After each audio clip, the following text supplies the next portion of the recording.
சதுரங்கத்தை நேசிக்கக்கூடிய அனைத்து நல் உள்ளங்களுக்கும் எனது அன்பான வணக்கம்.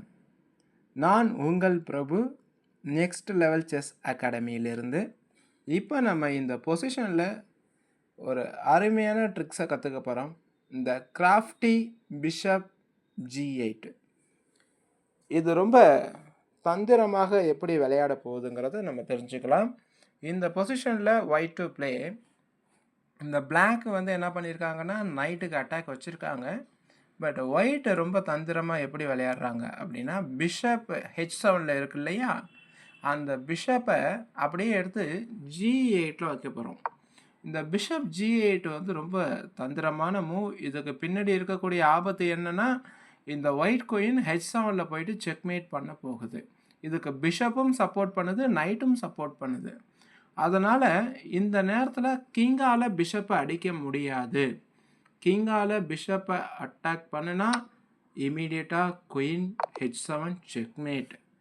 அதனால் இந்த இடத்துல ரூக்காலையும் பிஷப் அடிக்க முடியாது. ரூக்கால் பிஷப் அடித்தாலும் மறுபடியும் குயின் H7 செக்மேட் ரெடியாக இருக்குது. ஸோ அப்போ என்ன தான் வழி? இந்த இடத்துல வந்து பிளாக்கால் என்ன தான் ப்ளே பண்ண முடியும் அப்படின்னா, அந்த H7ங்கிற ஸ்கொயரில் எக்ஸ்ட்ரா ஒரு பீஸோட அட்டாக்கை பிளாக்கை உருவாக்கணும். அப்படிப்பட்ட மூவ் எதுன்னா அந்த நைட்டு F6. ரெண்டு நைட்டுமே F6க்கு வரலாம். இந்த பிளாக் நைட்டு ரெண்டு இருக்கு இல்லையா, ரெண்டுமே F6க்கு வரலாம். ஆனால் D7 இருக்கக்கூடிய நைட்டு F6க்கு வர்றதுனால கொஞ்சம் பெனிஃபிட் என்னென்னா, அந்த பிஷப்பு அந்த குயினுக்கு அந்த D7ங்கிற ஸ்கொயர் கிடைக்கும். அதனால் எப்பயுமே பின்னாடி இருக்கக்கூடிய பீஸ் தான் வந்து என்ன பண்ணணும், முடிஞ்ச வரையும் முன்னோக்கியும் வரணும், சேம் டைம் டிஃபென்ஸ் பண்ணுறதுக்கும் பயன்படுத்தணும். அந்த வகையில் நைட்டு D7லேருந்து F6க்கு வந்திருக்கு. வந்தது மட்டும் அல்லாமல் அந்த பிஷப்புக்கும் ஒரு அட்டாக் வைக்கிது. அதே நேரத்தில் அந்த குயின் H7 போயிட்டு செக்மேட் பண்ண விடாமையும் தடுக்குது. இந்த பொசிஷனில் மறுபடியும் ஒயிட் டு பிளே. இந்த ஒயிட் வந்து ரொம்ப ட்ரிக்கியான ஒரு மூவ் ப்ளே பண்ணுறாங்க. அந்த மூவ் என்ன அப்படின்னு பார்த்தீங்கன்னா, இப்போது ஒயிட் பண்ணக்கூடிய அருமையான move knight takes F7 double attack. கிங்குக்கும் செக்கு, குயினுக்கும் அட்டாக். அதனால் கிங் இன்ட்டு பிஷப் அடிக்க முடியாது. அடித்தா குயின் போயிடும். வேறு வழியே இல்லாமல் அவங்க ரூக் இன்ட்டு நைட் அட்டாக் பண்ணுறாங்க.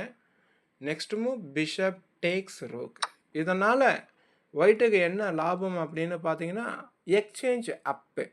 அதாவது சின்ன பீஸ், மைனர் பீஸாக இருக்கக்கூடிய நைட்டையோ அல்லது பிஷப்பையோ கொடுத்து ஒரு ரூக்கை நம்ம கெயின் பண்ணுறோம் அப்படின்னா இதுக்கு பேர் எக்ஸ்சேஞ்ச் அப்பு.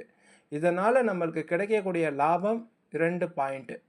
இதுதான் முக்கியமாக நம்ம கால்குலேஷன் பண்ண வேண்டியது. ஸோ இந்த அளவுக்கு ட்ரிக்கியாலாம் ப்ளே பண்ணுற அளவுக்கு நம்ம தைரியத்தையும் தன்னம்பிக்கையும் வளர்த்து கொள்ள வேண்டும் என்பது என்னுடைய மாணவர்கள் இந்த மாதிரி அதிகமான வீடியோக்கள் பார்த்து பயன்பெற வேண்டும் என்பது எங்களுடைய முக்கியமான குறிக்கோள். அனைவருக்கும் நன்றி, வணக்கம். நம்ம சேனலை எல்லாரும் சப்ஸ்கிரைப் பண்ணி வச்சுக்கோங்க, லைக் பண்ணுங்கள், உங்கள் ஃப்ரெண்ட்ஸ் சர்க்கிளில் ஷேர் பண்ணுங்கள். Thanks to all.